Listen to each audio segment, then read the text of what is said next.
Hey friends, Michelle here from Sensate Soul and the Soul Translator. It's been a little while since I put together a video here on my channel, so sorry for that. Quite frankly, as some of you may know, we were traveling, my son and I, in New Zealand and then Ireland. We had like 6 more countries to go, and then COVID-19 hit. And so back in the States now, and honestly, the wind was taking a bit out of my sails, just to be totally transparent. And because, that trip was 2 years in the making. And if you've been following me at all, you know that was like a really big deal because it took 2 years to sell our houses and everything, the prep to be able to help that trip happen. And then we got 6 weeks into it, and then the unfortunate epidemic happened, and so we're back in the States now. And anyway, look at that, how I just cut myself off, my own feelings. That can happen very often, and that's actually what I want to talk about today, so thank you, little serendipity. But yeah, it just really did take the wind out of my sails for a bit, and in that process, there's been a lot of re-clarification and ways that I want to show up even more in the world. As some of you may know, I work with HSPs and what I call empreneurs, and also just, people who are creating, wanting to create deep soul-inspired, soul-led, creative change in their lives, in their love, in their relationship to money, in their work. So, and basically in who they show up as in the world. So, so that's all good. We'll talk about that another time. But what I wanted to get to today was I've had this really big epiphany lately. And it has to do with asking for what you want. So I actually have a new program that's going to be coming out at some point this year around shadow work and around this topic of really going for what you want, accepting what you want.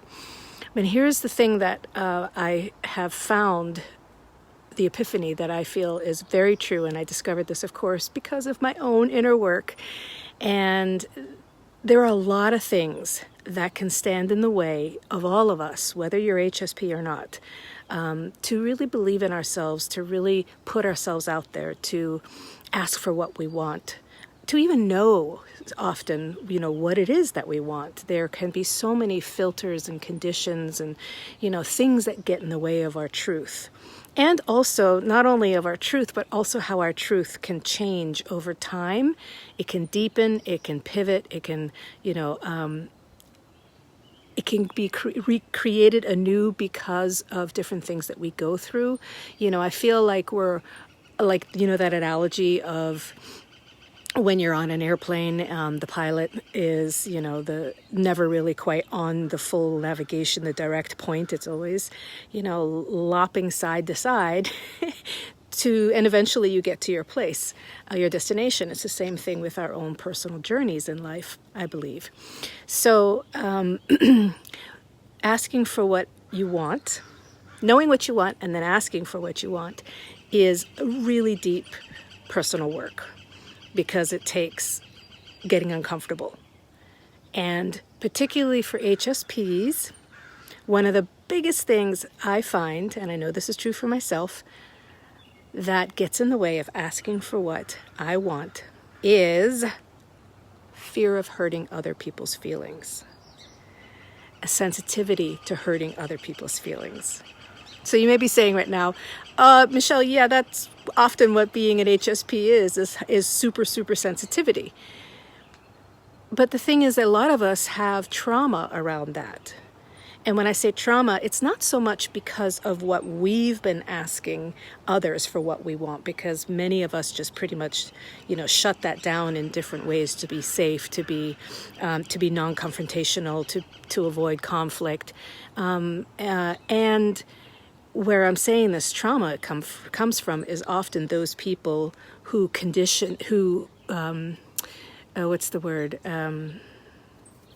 model the opposite, right? So it's pretty common for a lot of HSPs to have been raised in chaos, addiction, mental health situations, and a lot of PTSD that can come from that. I personally was raised in a chaotic environment and also with a narcissist alcoholic who was one of my parents. And that showed me a lot around how not to ask for what you want. Because it was never really asked. It was just assumed that that person's needs, or you may find in your life, it may be assumed that that person's needs was more important than yours. And when they did ask for what they wanted, it wasn't asking. It wasn't a sensitivity towards what I was feeling or what others are feeling. It was just like, this is what's happening, this is what we're doing, and this is what I want, and I don't give a shit what you think. It can come across as pretty traumatic, and really had no consideration towards our sense of self or feelings or what we want. And because we're extra sensitive, we can feel the tragedy in that, the neglect in that. And so it starts to really turn us off from asking for what we want, because we're really scared to be hurting other people's feelings. I'll give you an example. This is where this oh, damn, that is really at the core of this. So because we were traveling, we sold our homes, came back to the States, and was, in essence, homeless. And I, through the grace of Source and a friend of mine, I got, this sweet house here that I am house sitting. My son and I are house sitting, by the way. Look at those beautiful wisteria starting to pop through. So, long and the short of it is here that it's been a great situation, great relationship with the people who own this house. And they are also going through a big life change, having to do with an elderly parent. And so I had put out to them recently that, I was planning to look in this area for a possible rental anyway. So would they consider renting to my son and I? And I got the email back of, excuse me, yes, we would consider that, but right now we have to not think about anything because of that sort. Because the elderly parent is potentially transitioning very soon. So, of course, I felt like shit. I was like, oh my God, I'm asking them this really 3D, my needs only. It wouldn't be my needs only, but, what I want. I'm asking them in this time where they're just dealing with real life and death situations, and how insensitive of me. And I could feel this big shame thing, come up in my body, a big sensation of shame of like, oh my gosh, Michelle, that was so inconsiderate. Why weren't you more sensitive? You knew that he was, blah, blah, blah. All of those stories came in. And oh my God, did the shame sensation come up and hit me big time. All right, little interruption there. Sorry, that big noise was a FedEx truck coming and I had something I needed to sign for. So anyway, so I got into this big shame spiral of like, oh my gosh, how selfish of me. Why was I not more sensitive to, I knew that they're going through potentially, a trying time with an aging parent.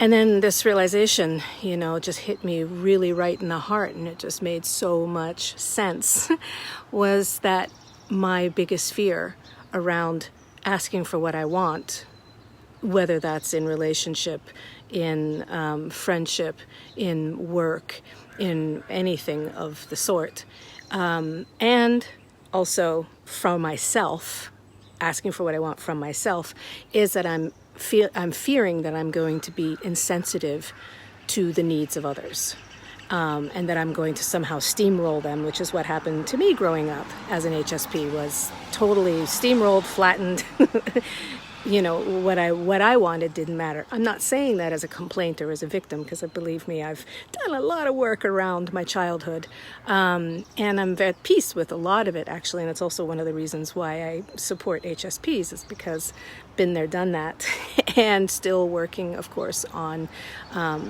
it's my part of my spiritual path. It's a very big part, and obviously part of my work, a very big part. So there are, of course, other reasons like shadow work, which I also do work in. There are reasons of just sometimes not really knowing what it is that we want. There are reasons that sometimes what we think we want is what we've been conditioned to want. But when it really comes down to it, there's a lot of shadow work in there for sure.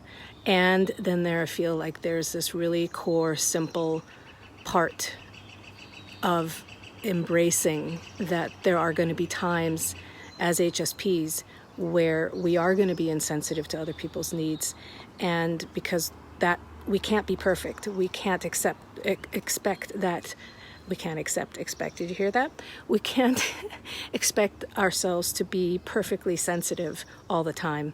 And so being able to accept both sides of that same coin is really important for the healing of this, and to know that it's okay to really ask for what you want, and that it's not going to create some sort of traumatic or insensitive situation, that not asking for what you want and holding back and you know, all of the things that can come from that, codependency, complacency, you know, not going for what you want in your life, your work, your relationship, and then all of the mistrust, self mistrust that can come from that and of others. That's a really big price to pay, and that's what's going to happen. Those things are going to happen if we aren't trusting ourselves to just ask for what we want. So I wanted to put this video together because I believe the majority of us, and I see this in my work and with my work with myself, you know, are often in life working with this what do I want and how do I go for what I want type of question. And we've also got this pandemic and sheltering in place, and a lot of us are going to be probably very different people when we come out of this, and maybe wanting different things after this experience. If you've been using this time in a self-reflective time, and also we're stepping into a different world. You know, I don't believe there is any going back to how things were before, even though I think many will try. And it's a good time to ask the question of what do I truly want, and how am I willing to change and develop myself so that I can do that.